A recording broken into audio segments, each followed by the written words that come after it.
What's up, y'all? My name is JR, and for those of you who don't already know, I'm a huge movie and TV nerd. If you're new here, I appreciate you taking the time to check out my channel. I hope you'll consider sticking around and joining the film community I'm trying to build here on YouTube. So in today's video, I'm going to be talking about the History Channel's historical drama television series, Vikings, and how I think the show missed a lot of opportunities during its run.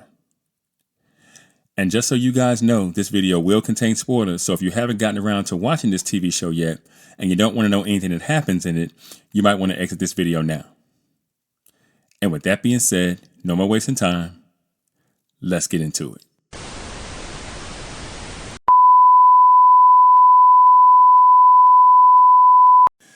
Vikings is a historical drama television series created and written by Michael Hurst. A co-production between Canada and Ireland, the series originally aired on the History Channel, premiering on March 3rd of 2013 and concluding on December 30th of 2020, when the second half of the sixth season was released in its entirety on Amazon Prime Video in Ireland, ahead of its broadcast on History in Canada from January 1st to March 3rd of 2021. A sequel series titled Vikings Valhalla premiered on Netflix on February 25th of 2022. The series is inspired by the sagas of Ragnar Lothbrok, a Viking who was one of the best-known legendary Norse heroes and notorious as the scourge of Anglo-Saxon England and West Francia. Now, the show portrays Ragnar as a farmer from the Kattegat who rises to fame by raiding England and eventually becomes a Scandinavian king, with the support of his family and fellow warriors. In the later seasons, the series follows the fortunes of his sons and their adventures in England, Scandinavia, Kievan Rus, the Mediterranean, and North America. Now, the series' principal cast features Travis Fimmel as Lothbrok, alongside Catherine Winnick, Clive Standen, Jesselyn Gilsig, Gustav Skarsgård, Gabriel Byrne, George Blagden, Donald Logue, Alyssa Sutherland, Linus Roche, and Alexander Ludwig. The series was filmed entirely in Ireland on location in County Wicklow and at Ashford Studios. Now, at the time of the making of this video, the show still has an impressive 93% on Rotten Tomatoes, with its popcorn meter currently sitting at 88%. The series has a Metascore of 74 on Metacritic based on 41 critic reviews, with a user score of 8.0 based on 2006 user ratings. And finally, the series overall has an 8.5 out of 10 on IMDb with over 600,000 ratings. Now, I had heard for a long time that Vikings was an amazing show, but I'll admit that I didn't watch this show until recently.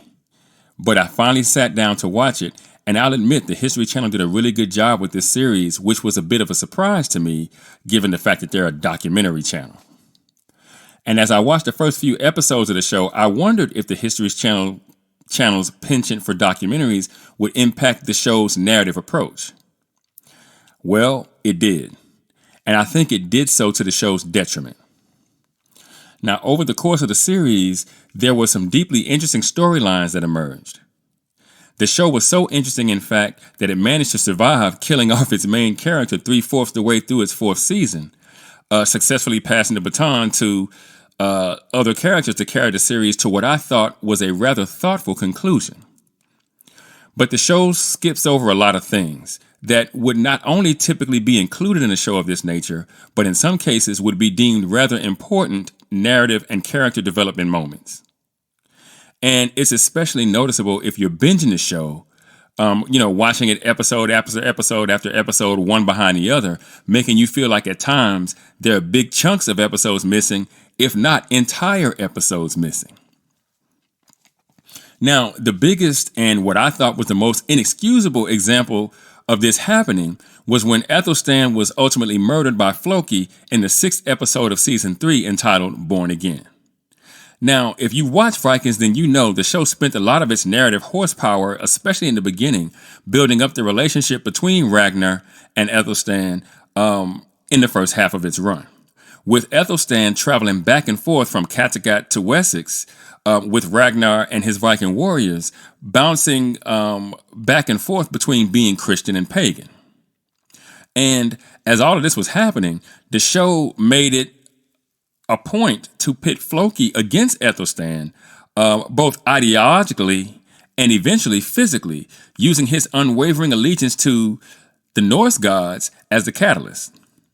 Now, when Ethelstan returns to Kattegat for, I believe, the third time in the series, after being crucified in season 1 by his Christian brethren and labeled an apostate, and then surrendering to his pagan ways and having sex with and even impregnating Judith, Prince Ethelwulf's wife, while he was away at war with Ragnar by his side, by the way, the writers do away with Ethelstan quite suddenly and with almost zero fanfare to follow.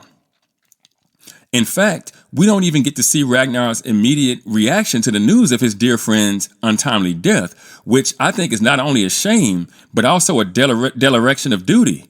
After Ethelstan returns to Kattegat, like I said, for the third and final time, he comes to finally choose his Christianity over paganism, declaring to Ragnar that he is now Christian once more, this time with all his heart, right? He spent a lot of time being kind of confused and kind of questioning his faith because, he was able to make some connection between some of the Norse gods and the God that they worshipped in England. And so he started asking questions like, well, which one is the true religion? There are a lot of similarities here. Maybe they're talking about the same God, but he even takes off his arm ring and throws it into the lake near Kattegat, the arm ring that was given to him by Ragnar himself after freeing him from slavery back in season 1, for good measure. And, look, when that happened, I knew his character arc had come to a close, and therefore I was expecting him to die soon. But that's besides the point. Because the next thing we see in the middle of the episode is Ragnar climbing a hill to bury him, the same hill that he and Ethelstan had climbed before, and Ethelstan taught him the Lord's Prayer. And we know that Ethelstan's death has deeply impacted Ragnar, that he'll never be the same. It's, I think, the plot point that sends Ragnar eventually back to England and eventually to his death at the hands of King Aelle of Northumbria. Of course, he wanted revenge for the people who were killed that he left at the settlement back in Kent. But I ultimately think that, he just was never the same after Ethelstan passed. And you even see how his relationship changes with Floki, who he clearly, suspects is the person who killed him, because Floki's been talking that noise, since been pimping, you know what I mean? So, I ain't gonna lie, if I was Ragnar, I'd be thinking the same thing, like, who would have killed Ethelstan? I know who did this shit, you know what I mean? And I honestly, I feel like we could have gotten Ethelstan's death at the end of episode 3.6, right? And then an entire episode of what happened in the immediate aftermath, right? With his private burial on the hill near the waterfall coming at the end of that episode. But we don't get that either. What we get instead is yet another dissonant skip to the Vikings' invasion of Paris. So look, this show, like I said, is full of dissonant skips. A problem that could have been solved by simply adding a few more seasons to the show, or at the very least a few more episodes per season. Because the network did not see the value in that, we're left with a show that is every bit as entertaining as The Last Kingdom, but fails to live up to what The Last Kingdom was able to produce from a narrative perspective. Now look, despite that fact, the show is every bit as good as people said it was. It's just a shame that the show's season arcs weren't more fluent and cohesive. If they had been, we might be talking about the History Channel being home to the most prolific medieval historical drama ever made. But what do you guys think? Have you seen Vikings yet? If you have, what did you think about the show's gaps in storytelling? Let me know in the comments. And for those of you that might be new to the channel, be sure to like and share this video. If you really like the content, be sure to subscribe and hit that notification bell. That way you'll be notified whenever I drop a new video. You can also now support the channel by leaving a super thanks. If you should be so inclined, I'd greatly appreciate it. Also, be sure to go and check out themadScreenwriter.com for more television and film reviews and info on my upcoming film projects. And with that, I'm going to go ahead and get out of here. I got screenplays to write. And I'll catch y'all on the next video.